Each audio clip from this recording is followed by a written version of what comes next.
साथ सेजल कुमारी। चैनल को सब्सक्राइब करके बने रहिए न्यूज गुरु के साथ।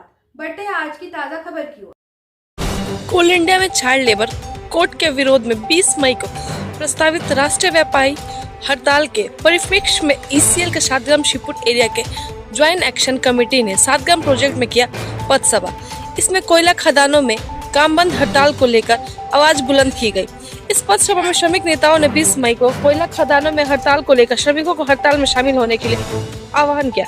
इस मौके पर C2 के JBCCI सदस्य सुजीत मुखर्जी ने कहा कि 20 मई को श्रमिक संगठन द्वारा संयुक्त रूप से प्रस्तावित चाइल्ड लेबर कोड में राष्ट्रीय व्यापारी हड़ताल की जा रही है। चाइल्ड लेबर कोड पूरी तरह श्रमिक विरोधी है। मुख्य मुद्दे के साथ ही कोल सेक्टर के लिए हड़ताल में कोयला कामगारों से जुड़े मुद्दों को भी शामिल किया गया। 20 मई को हड़ताल पर जाने से पहले कोल इंडिया की अनुषंगिक कंपनियों की कोयला खदान क्षेत्रों में श्रमिकों को हड़ताल में शामिल होने के लिए आह्वान किया जा रहा है। इस मौके पर एटेक के CMM महामंत्री गुरदास चक्रवर्ती, गोपाल शरण ओझा, JK मिश्रा, HMS के नेता सबे आलम, C2 नेता देवदास बनर्जी, हिमादारी चक्रवर्ती, इंटेक नेता केशव बनर्जी आदि उपस्थित। आगे के अपडेट्स के लिए बने रहिए हमारे साथ। ब्यूरो रिपोर्ट, न्यूज गुरु, आसनसोल। का जिम्मेवारी आपको 20 मई को लेने पड़ेगा साथी। इसके अलावा आपको क्या है? Occupational safety, health and working condition code will, इसमें 13 तो कानून कुचल दिया। 13 तो कानून। इसमें आपको माइनिंग एक्ट कौन साल का? 1952 साल का।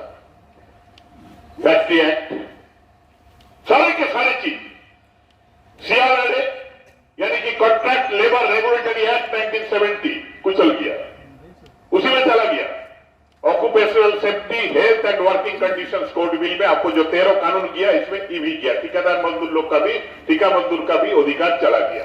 ये ठीक है? तो ठीक है। तो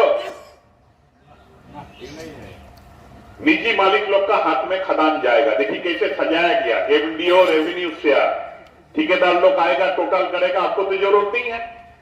और एक चीज हम लोग नहीं समझने के लिए कोशिश करते हैं, जो IR कोड बिल में है, जो आपको industrial employment standing order act 1946, हमारा ICL का अलग स्टैंडिंग ऑर्डर है ओझा जी।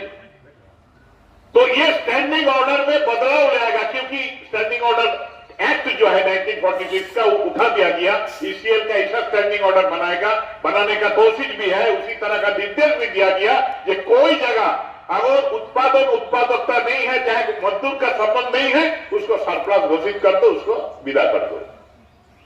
बोलिए, आप लोग मानिएगा? हम बोलने चाहते हैं, आप लोग मानिएगा?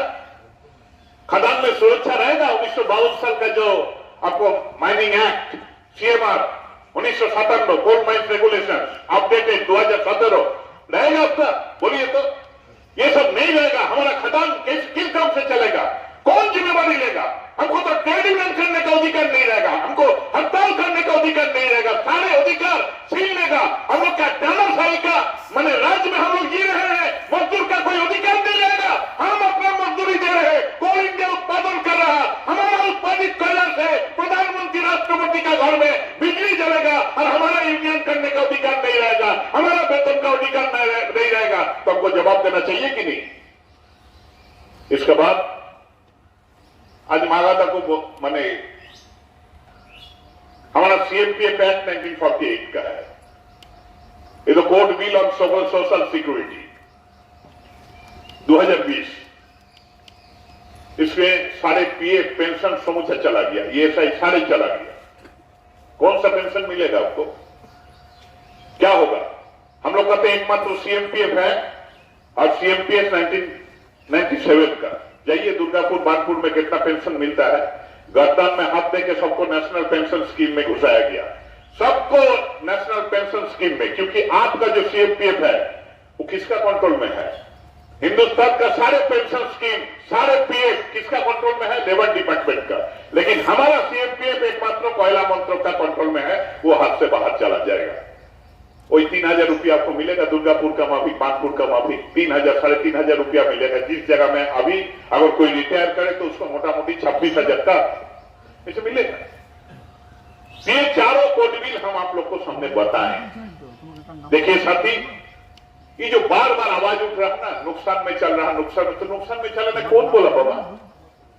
तुम 3200 रुपया में कोयला बेच रहे हो, वो कोयला अगर ई ऑप्शन में जाएगा, क्योंकि कोल इंडिया का जो हमारा जो माने इलेक्ट्रिसिटी रूल है, कोई कानून नहीं है, बहुत चालाकी किया। इलेक्ट्रिसिटी रूल में दिखाया गया जो उत्पादन करने का जो जरिया उसका दाम नियंत्रित ढंग से रहे, इसीलिए हमारा जो ई ऑप्शन में यानी कि 15% उत्पादित कोयला हम ई ऑप्शन में दे सकते हैं। अगर ई ऑप्शन में 7 ग्राम एनक्लाइन का कोयला जाएगा तो कितना रेट मिलेगा? 15,000 16,000। उस जगह पर हम 3200 रुपया में 2900 रुपया में कोयला बेच रहे हैं। तो कौन बोला तुमको बाबा? कौन बोला? तो अभी आज का दिन में अगर रसगुल्ला 25 पैसा में देगा, 50 पैसा में देगा, दुकान अगर नुकसान में चलेगा तो उसका लिए जिम्मेवार मजदूर है क्या?